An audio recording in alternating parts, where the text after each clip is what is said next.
Hi, good morning and welcome to today's virtual roundtable. My name is Caron Schreuder. I am the Managing Director of Medianett Publishing. Our discussion today is in partnership with Specialist Lender Together. We'll be covering the subjects of landlord preparedness for the impending new EPC rules and opportunities for investors within the social housing market.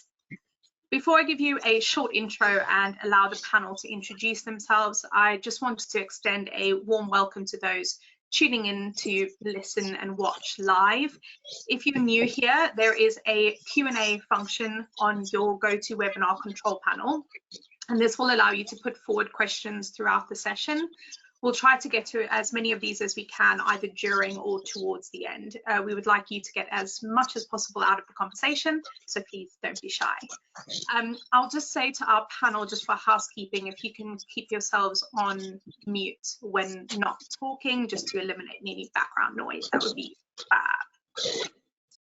So first off, I want to commend Together and the brokers on the panel here for wanting to be a part of a topic that furthers opportunities for landlords at a time like this.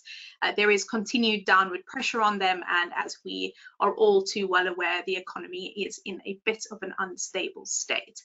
It's vital to be able to partner with those who are thinking ahead innovatively in order to support borrowers. Turning our attention to the benefits of investment in affordable housing is not only entirely necessary, but it can also open up additional revenue streams and avenues for landlords whose portfolios are currently concentrated in the private rented sector. We face yet another unprecedented situation when it comes to demand for affordable accommodation, given the heightened levels of asylum seekers in the country as a result of the war in Ukraine. We'll hear from Alex and Sally shortly about Together's appetite and methodology when it comes to providing funding for housing associations and supported housing schemes. I'm told that this is an area that not many understand, and therefore there isn't huge amounts of comfort out there for funding. I'll also be asking Lucy and Wayne about their take on the prevailing attitude of borrowers towards hedging their investment in this part of the market. The new EPC rules draw near and come into full effect by 2028, with new tenancies impacted by as early as April 2025. It is said that as many as a quarter of landlords are not even aware what their EPC rating is, and this means that they can't begin to embark on the necessary work to bring their portfolio up to code. The energy and cost of living crisis we find ourselves in does exacerbate cost implications for property owners, but it's also a chance for landlords to upgrade their portfolios and attract tenants who might be after more energy efficient homes and that carry lower bills.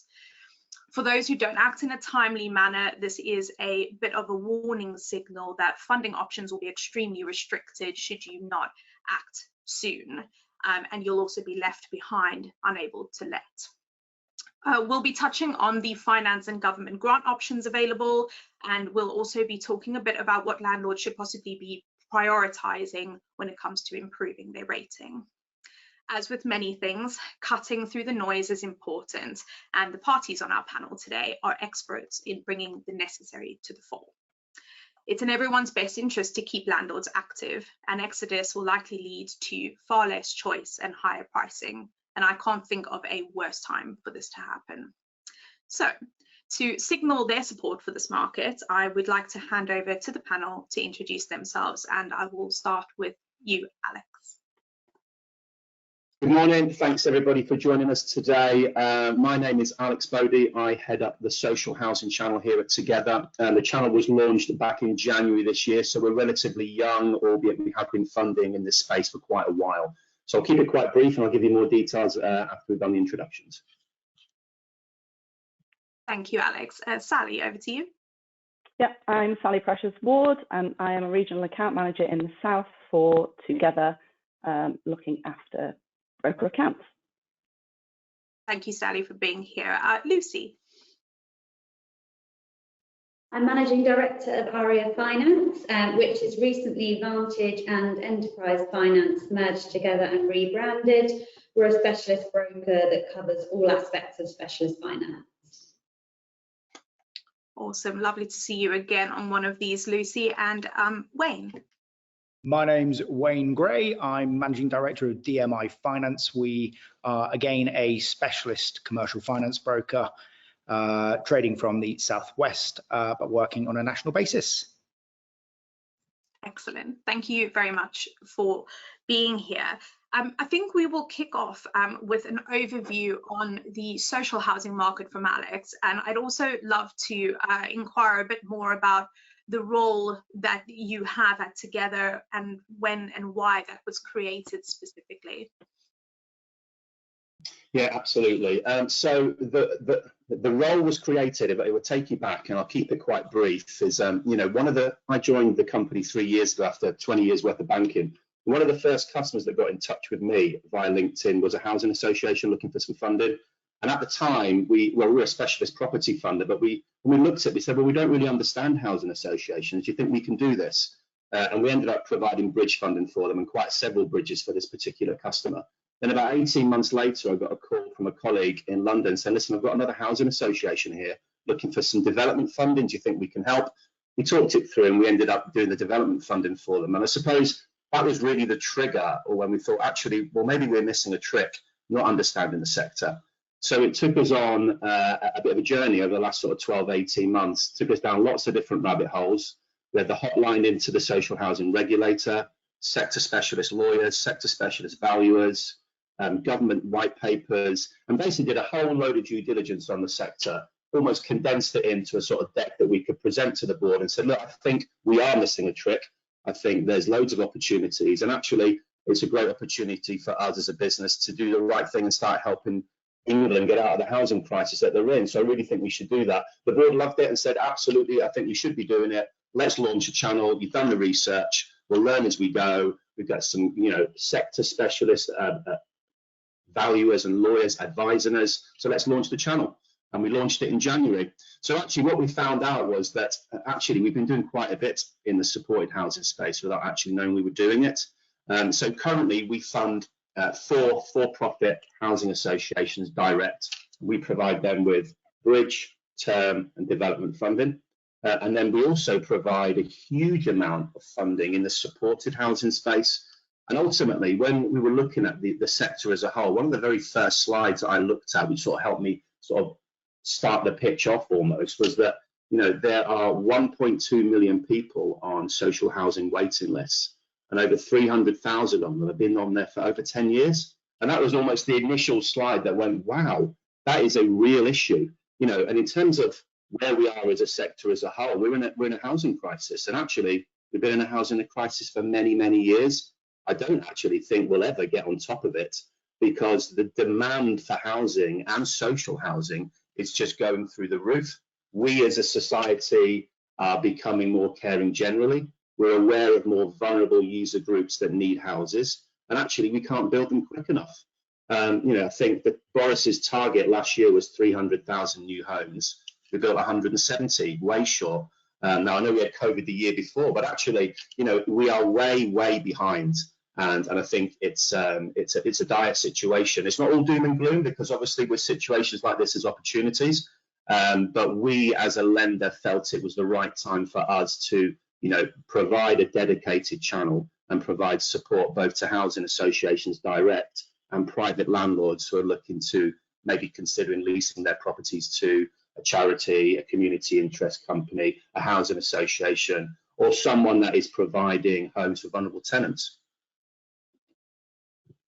Thanks, Alex. That seems like a sizable market that we're dealing with here, and it just seems maybe it hasn't been prioritized in a necessary way.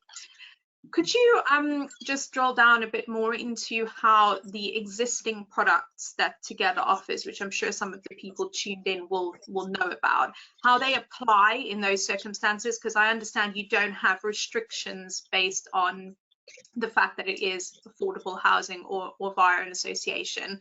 Can you tell us a bit more about that? Yeah, we noticed, part of our research noticed that there were some lenders in this space, and what you often find is the huge housing associations with thousands and thousands of properties usually have all their funding covered by the banks and investment firms. They've got long-standing entrenched housing association teams, and they're almost covered. But there's a massive raft of the smaller housing associations that seem to be getting overlooked. So, you know, I think from my point of view, you've got the housing associations direct, and then you've got the supported landlords. And what you find is lenders are coming into the market because they don't understand the sector. They're putting restrictions on it purely because they don't understand it and they're trying to be safe. So they may say, I'm only going to do 50% loan to value. We've got our pricing products here, but we're going to charge you a higher amount because we don't understand it. And obviously that's a little bit detrimental to the housing sector. They're looking to try and get value for money, provide accommodation for you know, vulnerable tenants. So we, as a business, we don't provide any new funding lines. It purely is the same stuff we do for all our other customers: development, bridge, term, buy-to-let. We don't restrict loan to values, and we don't restrict pricing. So it's the same as all of our customers will get. Now, don't get me wrong, if you are a brand new social housing landlord and you've never been in this space before and you've got no background and you come to us, we will have to amend the loan to value, but that's what we would do for all customers. But what you're finding is a lot of funders are saying, no, we're not supporting you because you've never done it before. And so there's a little bit of give and take. And actually, some of our biggest supported housing customers came to us 5-6 years ago before the channel was, you know, officially launched. And they were looking to get into the supported housing space. And now they're recognized players in the space. And we support them from that very early stage. So we like to think that we understand the sector and we can give, you know, expert knowledge on what we can do, and that there are no restrictions. Thanks, Alex.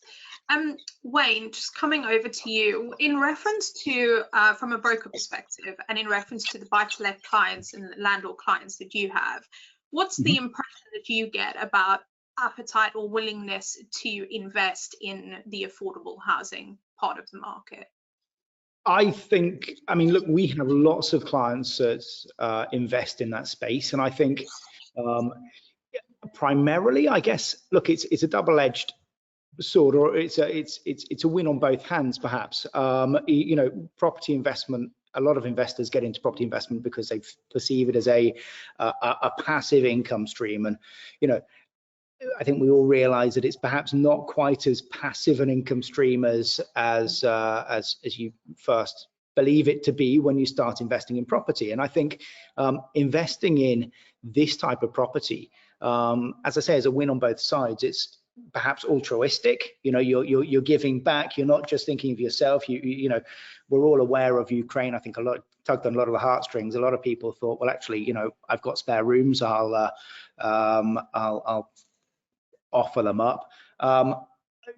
In the same vein, I think a lot of people move into the affordable housing or the social housing sector for that altruistic approach, helping others. But in the same way, it's I would say the most passive form of residential property investment one can have. You know, generally speaking, it's longer leases. There's an onus or a responsibility on the provider to maintain the buildings and give them back in a good state of repair. You know, it is perhaps the kind of hassle-free rent guarantee, isn't it? So we see a lot of clients move into that sector for those reasons. That's very interesting, and I think at a time like this, where there's a lot of other forces against people investing in property, and from taxation to just general cost of living, if you can have something that is I suppose a guarantee of tenancy and less voids and less headaches, then why not go down that route? Sure, absolutely. Lucy, what's your experience from client's point of view? I think from the customer's perspective, it's for those who understand this market, it's a frustration for them when they come to try and obtain funding, and lenders have this kind of legacy stereotype that it's unsociable tenants and that there's going to be trouble at the properties. I mean, that's such an archaic view, isn't it? That somebody who's in the country as an asylum seeker or low income or supported housing, whatever it may be, it's going to cause trouble at a property. And it's actually quite hard to believe that even gets bandied about. still, which it does in the mainstream markets. And even some of the challengers still have that mentality. And then on top of that, you've got the vulnerable tenant issue, which is more of a reputational issue and around, you know, what if they had to take possession. But I think to Wayne's point, when you're signing in for 7 years or 10 years, whatever the lease length is with the HA, actually all of that kind of is irrelevant, because your tenancy is with the HA, not with the end occupant within the property. So I think it's very much, as Alex said at the beginning, it's his lack of understanding of the sector, which I think is widespread. If you go into the mainstream, I would say nearly all lenders in the mainstream wouldn't understand it. And you hear some people say, oh, is that like DSS? Oh God, okay. You know, you're pushing water uphill from that point, and it's a case of just trying to actually approach the lenders that have at least a base knowledge or the appetite to try and understand. And I think customers get frustrated when they try and explore the market, because perhaps they're new to that sector themselves, and they're exploring what finance options they've got, or perhaps they want to broaden their spectrum of lenders because they don't want all their eggs in one basket, which is really reasonable. And it's frustrating for them to have those sorts of obstacles put up, which I suppose is what Wayne and I do, is we try and just not even bother with that and say, let's talk to lenders who we know we can have a serious conversation with, and they understand the makeup of it. And it's probably more akin to commercial lending than it is residential lending in many ways, which is why it falls down a gap a little bit, because it's a residential asset, but with a little bit more of a commercial lens on it. And I'm sure we'll get into more detail later on, so I don't want to kind of jump ahead, but there's all different ways of looking at the valuations and, you know, investment income and BP values and things like that, which really do sit slightly more towards the commercial side of the market. So I think customers, when they find a lender that's supportive of them, actually become quite loyal customers, and it's not like the residential market where they hop around chasing the best rate, because actually they can spend months and months and months working on something to get nowhere. Whereas if they go to lenders like Together who understand it, they know that they're going to get treated properly and that the product's going to be suitable for what they're looking for. So there's options out there, and I think the frustration really comes when they try and explore new avenues, perhaps through less experienced brokers in the market in that particular sector, who might go down dead ends with residential investment lenders who just don't have the knowledge. Hopefully this sort of conversation will go some way to destigmatizing and I suppose helping us, the housing market, also go in the way of the social and cultural kind of revolution I feel like we're in the middle of, where we're understanding people a bit more. Sally, you mentioned yesterday in our pre-briefing an interesting point about from the asylum seekers that have come via Ukraine. There is a timing thing here whereby current housing arrangements may be likely to be coming to an end shortly, if not already, so that further increases demand. Yeah, absolutely. So, I mean, echoing on from what Alex said, really, there's already a housing crisis within the UK. There's huge shortage of social housing. So there is a requirement that there is therefore private housing that people have access to in the absence of us able to fill the social housing gap. And when we were talking about the Ukraine part, is that a lot of the Ukrainian refugees came over and families agreed to house them for a 6-month period. And we're now coming to the end of that 6-month period. And as you can imagine, trying to blend two families that are culturally very different, or just even having anyone else living in your property, comes with its own difficulties. So we've now got an additional problem where you have got another deluge coming in, influx into this social housing sector, and an inability for us to be easily able to provide the necessary housing for them. With that, though, comes opportunities as well for landlords. So landlords that have been looking at their properties as single unit family lets for a period of time. Now is the time where they are looking at reinvesting into those properties. I know we're going to cover the EPC part separately as well, but conversions on their properties to expand them into maybe HMOs, facilitate more space.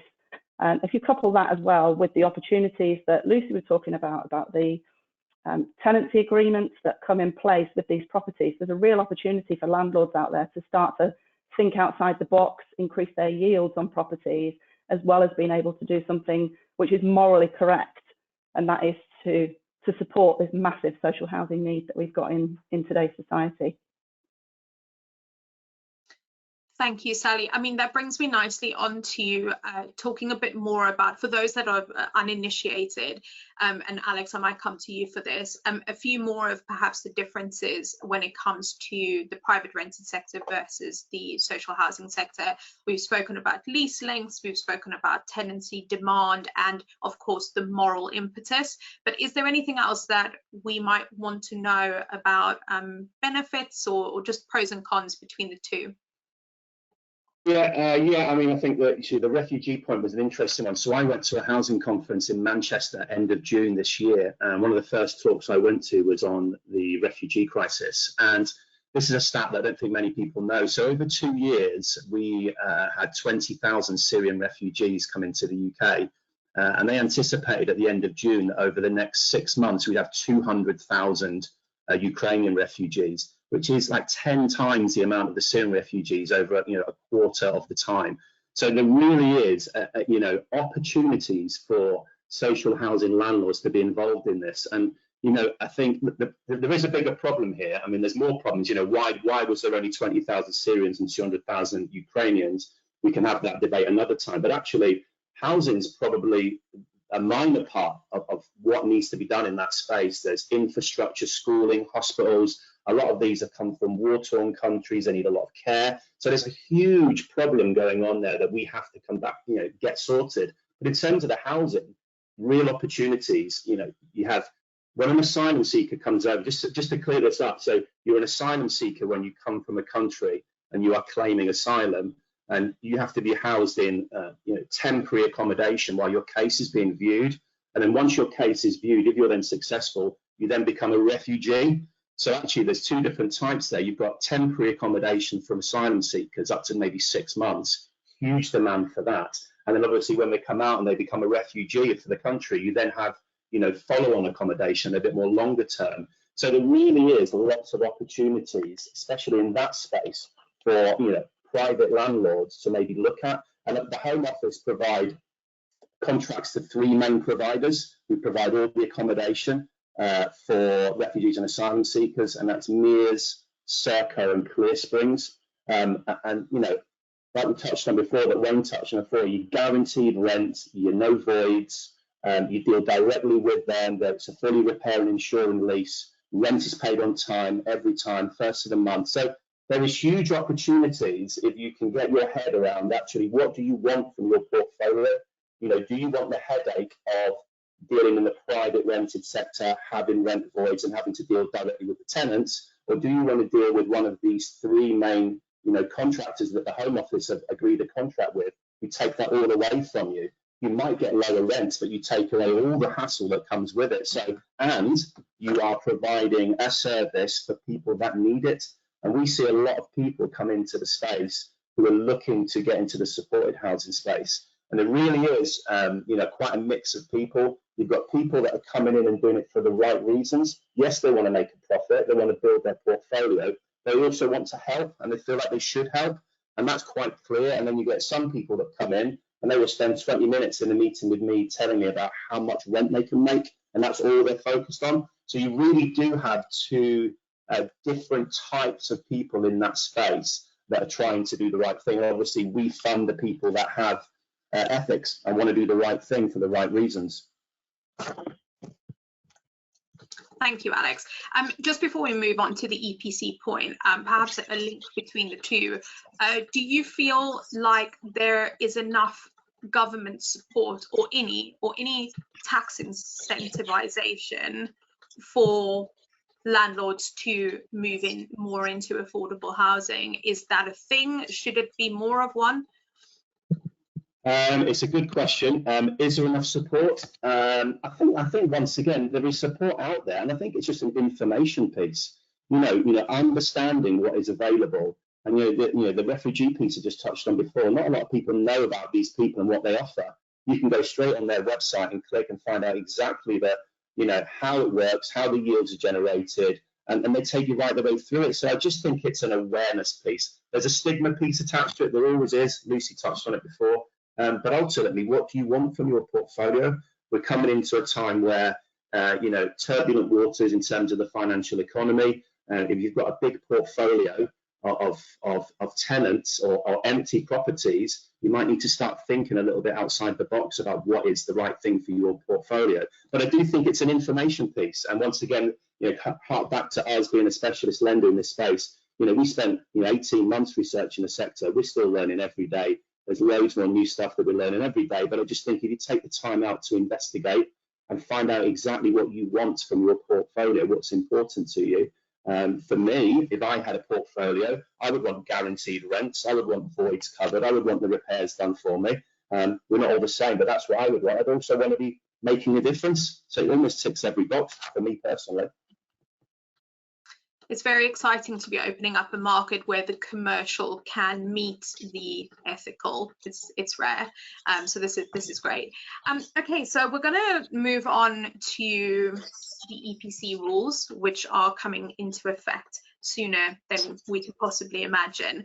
Wayne, I'd like to come over to you to get a sense. I mentioned a stat at the top, a quarter. It's okay. An alarming amount of landlords apparently do not know what their EPC rating is at all, never mind have begun to take steps in remedying it, bringing it up to standard. What sense do you get from your clients and from the borrowers that you work for? What's the sentiment out there? Are people very concerned? Are they on their way, or how's it looking?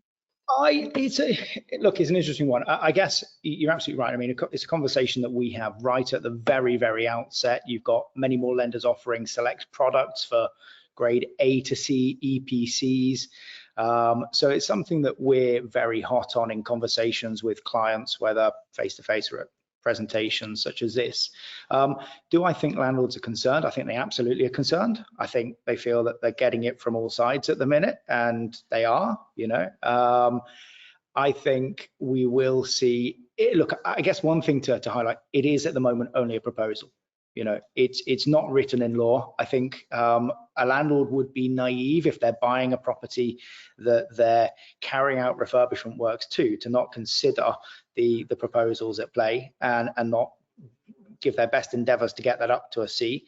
But it is only a proposal, and there's a lot going on, as we're all aware, and there's not that much in my mind of a wider focus to kind of hone in 2025 CEPC. It doesn't seem to be from the government perhaps blasted to the clients as much as it should be. It's something that we have very frank conversations with clients about right at the outset. I think for those people carrying out refurbishments now, I would argue that they're bringing them up to a C, and for those people buying properties, certainly, I think it's taken a change in tack on the type of property that they are buying. I've certainly seen that. Have I seen many landlords that we have go out and purposefully reconfigure, maintain their properties to bring it up to a C? I think probably less than we should have if this implementation comes in 2025. But as I say, it's not yet written into law, and we've only a couple of years left to go. I think the wording and the way that this is being positioned as a proposal is impacting the seriousness with which people are dealing with it. That screamed out to me while I was looking it up, and I think that anything that doesn't seem mandatory right now is going to get pushed way down the list of important things to do. No, Sally, is there a future for a specialist lender such as Together to restrict or completely not fund anyone who doesn't have a certain EPC rating in this, following on for these proposals, C and above? But is this something that you can envisage, or how would it work for you from a lender in I suppose, encouraging this to happen? Yeah, I mean, taking on board Wayne's comment about the fact that it is a proposal at the moment, and many landlords hanging their hat on the fact that it is a proposal and hoping that that doesn't come into effect, it could be a very dangerous game to play if it then becomes a legal requirement that they have to have a C or above. And if you haven't done those works in advance and we reach 2025 and then it is a requirement, you're then lending, and what we've got to consider as a lender is that we have got loans out on properties that are then unable to be let until they meet that EPC requirement of a C. I think if we correlating back to the moral responsibility of landlords as well, when we talk about the moral responsibility with social housing, a moral responsibility with all tenants to be providing tenants in the private sector with a property that has got a suitable EPC rating. We're in a period now where we've got incredible increases in utility bills. So if you as a landlord can provide a home that is assisting people to reduce their costs in another way, there's also a nice factor about that, even if it's not a legal requirement. And I think the issue at the moment is landlords are now thinking, as Wayne said again, they're getting it from all angles. So we've already had the impact of income tax a few years ago and their inability to offset all of their mortgage interest rates. They've now got an increase in mortgage interest, plus this requirement to spend more money on their property to improve the EPC rating. So I can see why there is this resistance maybe to doing something at the moment, but my thoughts would be I would rather be doing the spend now, having the security of that rental income in 2025 and knowing that it's going to take place. There's lots of ways and options of doing that. If you're tied into your mortgage, they can be doing bridges, they can be doing second charges. You're not having to refinance your whole transaction to conduct the works. But we're already at a period as well where you're struggling to get supplies and people to do works. It's not easy just to click your fingers and get someone in instantly to do those requirements. If you are waiting till 2024 or the back end of it, which seems like a long time away, but actually isn't, that could be a very dangerous game to play. So I think it's our responsibility as a lender to make sure that we're aware of that, having those discussions all the time. And I have these discussions with brokers as well about how do they have their discussion with their onward landlord to make sure that their property is safe and secured, able to be let moving on into the future as well. Thanks, Sally. And I suppose setting yourself in the best position possible will ensure that your revenue streams are more guaranteed. I am curious to see when this is going to move from a proposal into something more concrete and what the timelines might look like then, because that seems to perhaps not marry up in terms of people being prepared. Lucy, just over to you. What sort of proactivity are you seeing from your buy-to-let borrower clients in this regard to do with the EPC improvements? So I think in truth at the moment we're not really seeing any proactivity. I think landlords have one eye on it, and in fairness a lot of properties that we see will comply or come quite close to complying. So I don't, there's going to be a large part of the market of older properties, etc., which probably won't do. I think the challenge for landlords at the moment is they've been through, really over the last 5-6 years, it's kind of been one thing after another. So obviously tax regimes in various different places, then you've obviously had stress testing and availability of mortgage funding, and now interest rate rises, and rents haven't caught up yet. So I think the thing that would be putting landlords off is actually they're already incurring higher costs in mortgage costs, the ones that are starting to come through and refinance now. And there's always this expectation that the landlord has got this pot of money because they're a landlord and they can just afford everything. You know, they should bear the brunt of all the extra taxes and all, you know, it's unrealistic because ultimately it's a business. And if there is no profit in the rent, then it's really not a very successful business. And I think landlords by nature are very adaptive. And when it comes to it and when they know they need to do it, I think it will happen. I don't think that you'll see landlords all suddenly having properties which can't be let. I just don't think that's where we'll get to.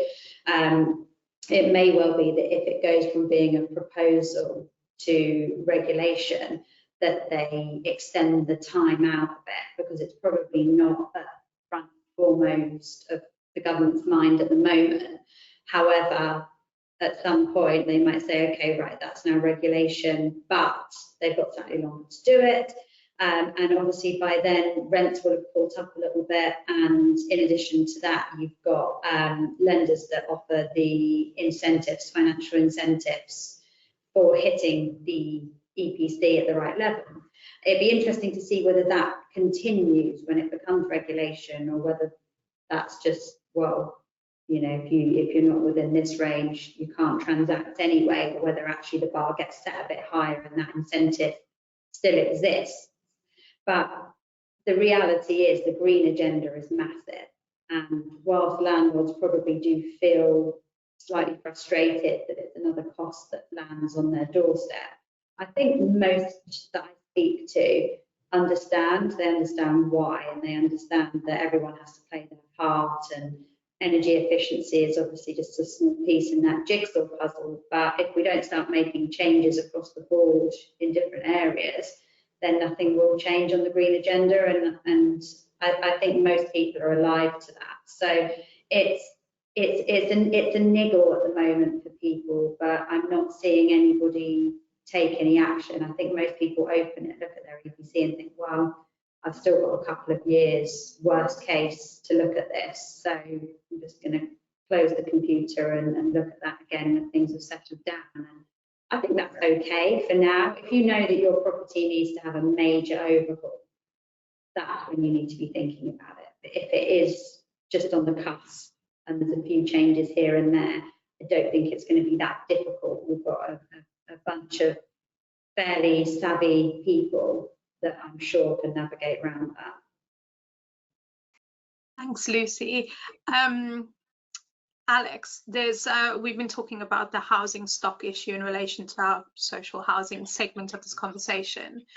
I had read anecdotally that the patterns for landlords might be to move away from older housing stock because of the cost implications of upgrading those versus more modern properties or newer properties. How would that impact the stock levels in general? Because we do need a focus on retrofitting, don't we? Let me just turn this phone off that's just going off. Apologies. Yes, we do. Yes, we do. So I think the problem you have, sorry, it's my daughter's phone. Why is that going off? So the problem you have with stock is that if you move away from a specific type of stock, you are automatically not hitting the numbers. And everything is driven by numbers currently. And the problem you have, I have a small problem with this, and that is that I understand there needs to be numbers because we're way, way short. But what you often find is that when you focus on a number, you then lose focus on quality. And we've seen lots of examples of housing associations buying stock that we've advised them to steer away from. There may be contaminated land or whatever it might be, and they've bought the land to buy the stock because they're keen to hit a number. And I think housing associations have got a problem with. They've got 3 plates that they spin. Number 1 plate is the housing association, providing service to the tenants, acquiring new properties. That's their focus. Plate number 2 and plate number 3. Plate number 2 is building new stock and acquiring new stock. And plate number 3 is decarbonisation of your existing stock. And actually, the way it's going now is one of those plates needs to drop. It can't be plate number 1 because that's the key focus. So is it going to be developing new houses, or is it going to be decarbonisation of your old stock that's not hitting the standards? And actually, they estimate it's going to cost the sector £36 billion to retrofit some of these huge housing associations' old stock. and actually their priority number one is fire safety after Grenfell. So actually they are purely, if you've got any issues with cladding, that is your number one. So actually what you're going to find is that there are going to be less houses being built by the bigger housing associations. So that then gives you two options. You've got one main option really there. If you are a smaller housing association that doesn't have as much stock, you now have opportunities to pick up that new stock.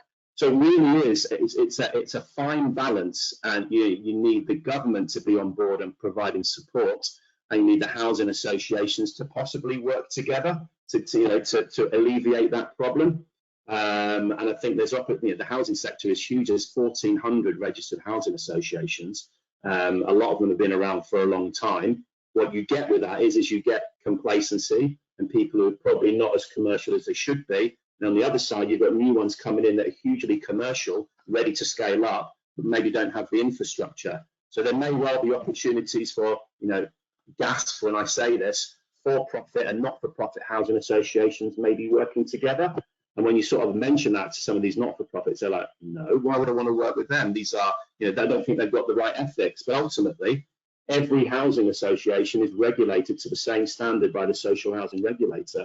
So you have to meet, value for money, affordability. It has to be the right quality. So maybe there should be an element of these guys working together to try and alleviate the problem. Thank you, Alex. Yeah, that's an interesting concept to mull over. I just in under the banner of moving with the times, which I think a lot of this conversation is about, and supporting where necessary. Sally, I wanted to come to you to chat through some more unusual lease types that you were looking at. And different ways of assessing and conducting valuations on some of the evolving parts of the buy-to-let market. I wonder if you could give us a little bit of an overview of some of this that you're seeing via together. Yeah, so kind of unusual or non-standard ASTs was really how I first became massively aware of the social housing market when I first came across together, and you'll get these leases pinged across, and they're structured slightly differently. So I think somebody suggested earlier that you'll have somebody that's then subletting. So there's almost two leases in place that we need to consider and make sure that the mortgage requirement is their agreement with the housing association, but then or who is ultimately paying the rents to somebody else. And then as a result of the reviewing of those lease types, there's not just letting to specifically housing associations, but also people that are just setting up their own HMOs.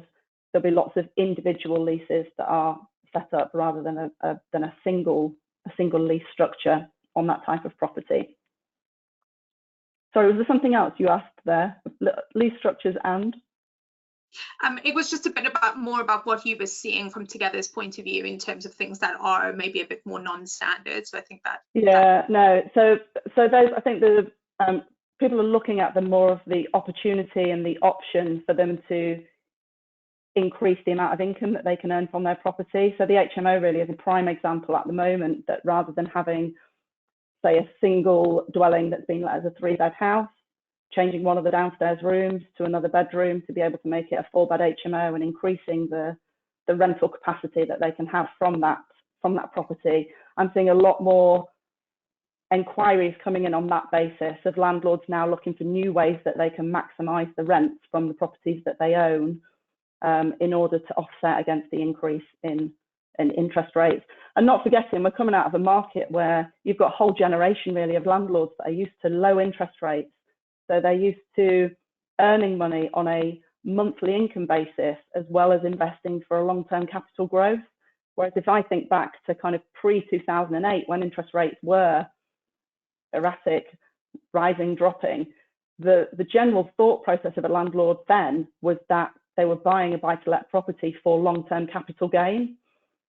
Now you've had this new generation that are used to earning on both sides. So there's a whole re-education piece really for quite a lot of landlords that we've got out in the market and that Together lend to as well, that actually the income perspective might not be as good but it's still a good investment for a longer term capital gain. Wayne, do you see a similar shift in possible strategy by landlords where they're getting a bit more creative about how to keep income flowing in and less reliance on the capital investment?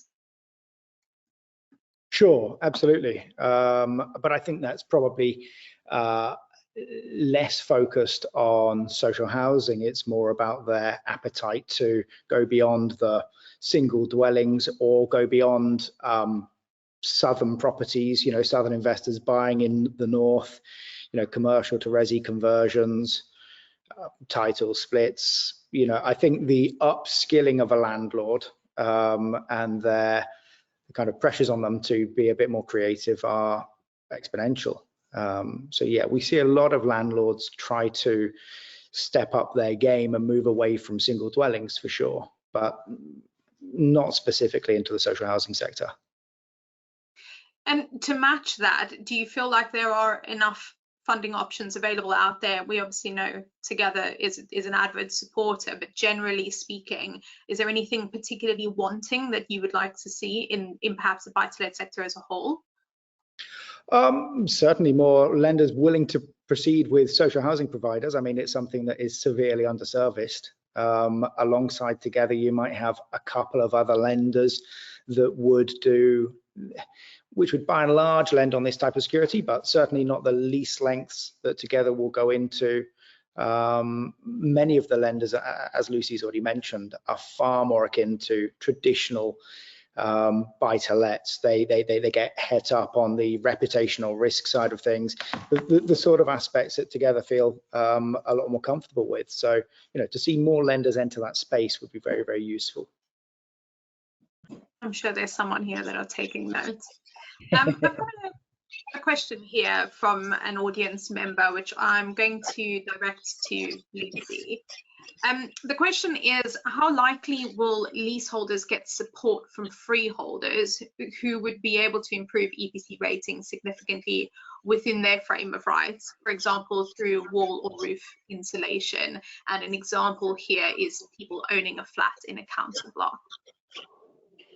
Yeah, that's not really one that I've thought too much about, but instinctively, I would say if we were to take perhaps the fire safety example that was mentioned earlier as an example, and all those buildings with unsafe cladding that have been rendered totally unmortgageable and leaseholders are unable to do anything because their share of the remedy is too expensive and it far exceeds their affordability.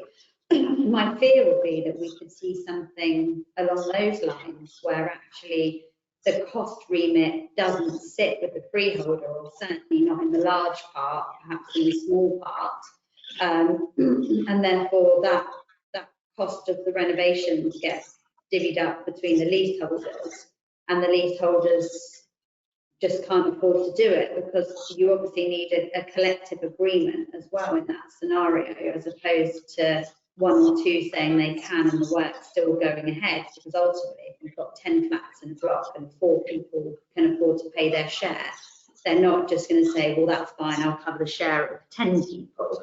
So my fear would be that you could end up with another situation like we've seen with the cladding, but I'm not an expert in what would and wouldn't fall into the remit of the freeholder, but just instinctively I would be concerned that that cost would end up being borne by the individual leaseholders. Thanks, Lucy, for having a go at that one. I certainly hope that's Sorry, Caron, just to add on that, when if you're looking for the way of improving your EPC, there's a really simple tool on the government website that if your property's got an EPC rating, it will be registered there, but it will also give you suggestions based on that property type of how you can improve that EPC rating. So there'll be certain limitations within flats of things that you can do, like if you're on the 3rd floor, you're probably not going to be able to get solar panels on your roof, for example, if you're looking at that kind of scenario. But some of the suggestions are really quite straightforward, small things like energy efficient light bulbs, and light fittings that are not already in place. So it could be a good starting point for the person that's asked that question if they've got a specific flat in mind, to use that tool, find out what the rating is and what those suggestions are for that particular flat, and then it will give more of an idea maybe for this combined group of leaseholders to be able to establish what they would need to do. That's very helpful, Sally. Alex, you introduced me to a term yesterday called eco-bling, which I take to mean the nice to haves, or like the icing on the cake that isn't maybe 100% necessary. For those who are wanting to upgrade and get ahead of the curve, what are the things that perhaps we should be prioritizing and avoiding the blingy bits? Yeah, I heard the phrase eco-bling at another sort of seminar the other week, and it did make me smile. But ultimately what they're saying is a lot of people are opting for funky new cost-saving measures without doing the basics first: double glazing, insulation, energy efficient bulbs, whatever else it may be. So what they're sort of recommending is you get the basic stuff done first, get it retested and find out where your EPC is. And then there's plenty of companies out there that will give you an indication of what you might need to do to get it to a C or to get it to a B. And then you can maybe look at your portfolio and decide which ones are important. I did, nobody said I wouldn't do any research before a call. I did actually do some research. And there was, I looked on the internet to see what sort of schemes were available to assist landlords with energy efficiency. And there seems to be 6 out there at the moment. The boiler upgrade scheme, a Green Deal loan, VAT relief on energy saving materials, where's the other one? Energy company obligation grants, empty property grants, and smart export guarantee. So you can get all of those literally with just Google that in, and it's about the 3rd one down, and they're all active as of June this year. So just to give other people an idea of what they might be able to access to help them support it. And there's lots of government grants available, and if it's going to cost you 10 grand to get your property sorted and you can get 6 of it via a government grant, then you might be able to find a way of getting the other 4 to get it up to where you need to get it to, whether you get additional borrowings or second charge, whatever you want to do if you've got enough equity in your property. And ultimately, if you can do that over the next couple of years with your portfolio, you're getting your portfolio to a state where it's rentable, it's hit the criteria, it'll probably go up in value, and you're in a good place. So, my advice would be start thinking about it now and just have a look and see what support is available, because there is. And once again, with these government funding, it's not always very easy to find, and people don't know it's out there, but actually there's quite a bit out there. And from Googling 5 minutes earlier, I found quite a few of them. So that would be my advice, really. Thank you. And we will include in our follow-up email to those who are on the call a couple of links to these resources, which I'll gather from the panel, because I do think it can be quite overwhelming. We are nearing the end, and I just wanted to give everyone an opportunity on the panel to final thoughts, anything else you'd like to leave those who have tuned in with. Wayne, I'll come over to you first. Crikey. You hit me there. No. Skip me, come back to me. Sometimes you need a bit of inspo from the others. Lucy. I suppose really on the funding side, it would be encouraging lenders to open their minds a little bit. There's always, I think when lenders establish a criteria and a policy rulebook, sometimes that policy rulebook exists in perpetuity and no one actually revisits it and questions why they don't consider certain things. And I would say that we need a little bit more innovation in the market, because if you've got a growing market but actually the supply of product isn't growing, that's not a great place for anybody to be in. And I'm sure Together really would agree with that, whilst they probably really enjoy being one of the very few funding in the sector. It's great because it keeps everyone honest if there's lots of lenders out there doing it, and it allows you to perhaps broaden your perspective on things and just be a bit more innovative. And we're not seeing that at all at the moment. We find that we often have to go to lenders who don't necessarily have social housing experience, but understand property, understand leases, and have the setup to be able to look at things on more individual nature, but actually to see a little bit more structure within some of the banks that we work with, challenger banks and the like, with a more focused drive towards this sector, I think is good for everybody, because it's certainly not getting quieter in the social housing sector. Therefore, the more we can understand about it and the more that we can talk about it, I mean, even things like today, we've never really seen too much press on social housing. And I think it's a great opportunity for people to realise actually it's not as niche and tiny as everyone thinks it is. It's actually a massive part of the market that's only going to continue to grow. Thank you, Lucy, and also thank you for earlier your candid approach. I think to some of the doom and gloom that's out there, it is important for everyone to take a deep breath and look at things the way that they are, and cut through some of the panic. And yes, we will continue to talk about this because clearly there's an interest in it based on the people that have joined us today. Sally, may I come to you for any final words of wisdom on the topic?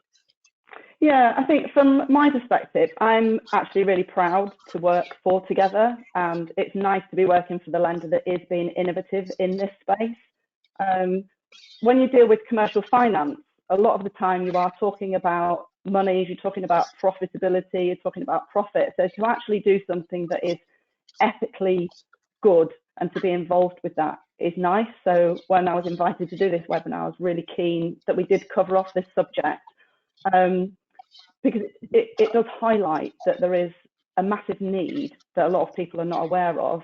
But hopefully today, I think between us, we've also covered off that there is a lot of opportunity out there for brokers and their landlord clients to be able to covering off and start to assist with this need, even if we can't get to the ideal endpoint of having the social housing crisis cured. But yeah, I'm pleased to be part of this, so thank you very much. And we're very pleased to have had you. Thank you, Sally. This is a good news story for landlords, and I think we should continue talking about it. Alex, final thoughts from you? Yeah, well, first of all, thanks I really enjoyed this talk today. I suppose a couple of bits of advice from me for anybody out there thinking of getting involved in social housing. Just remember, when you have a lease in place with a registered provider, it is regulated by the regulator. The regulator has a lot of teeth, and they are incredible. Their drive is to make sure that that tenant is safe and secure in that property. So they have to provide financial forecasts, business plans, you know, the full remit on what their housing association looks like. And there are protocols in place. If any housing association looks as though they may be having some issues, the regulator will step in, review the housing association, and get another housing association to sweep up the assets. So that tenant is safe. So you as a property landlord, you're elevated to the level of the tenant within that regulation. So that gives us great comfort as a lender if you're lending to a housing association. If you're not lending to a housing association and you have a lease with a charity, a community interest company, or whoever it may be, my advice would be just make sure you do your due diligence, because there's a lot of people getting involved in the space that have been around, you know, literally seconds, and they're also then signing up to a 15-year lease with you.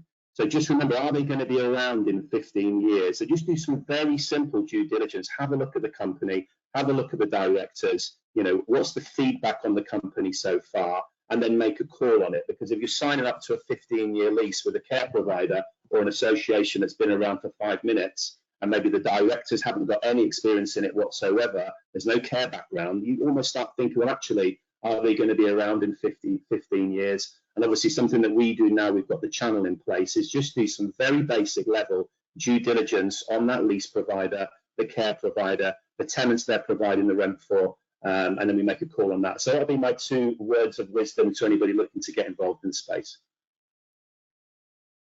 Thank you very much, Alex, and thanks for sharing so much really valuable knowledge here. As we mentioned at the top, your role isn't a common one in this sector, so we really rely on that. Thank you. Yes. And Wayne, have you thought of something to leave us with? Most of it would just echo effectively what I think Lucy said. I guess And just to reiterate there what Alex has said, we see various leases. We of course don't review them. We're a broker, we're not solicitors, but there are some do have far more seemingly onerous clauses in them than others. So just be diligent. But it is a altruistic, passive form of property investment, and I think it's somewhere that investors should seriously consider focusing more, and lenders too. Thank you, I concur. Thanks very much, Lucy, Wayne, Sally and Alex. I've thoroughly enjoyed this conversation. We'll certainly be taking this forward across our publications. And shameless plug here, but very much in keeping with what we've been talking about, we are launching a brand new publication called Buy-to-Let Insider in January. That will be online, much the same as the rest of the portfolio, and also it will be a quarterly print publication. And as you can imagine, we'll be covering all sorts of landlord related things, and specifically for brokers as well, and social housing looks like it will be on the agenda, so please look out for announcements related to the launch of that. But yes, thank you everyone for joining in. We will have this recorded and published within a week, so if anybody feels like they'd like to share it with a peer or a colleague, please do. Otherwise, we thank you again and look forward to seeing you at the next one. Thanks, everyone. Bye.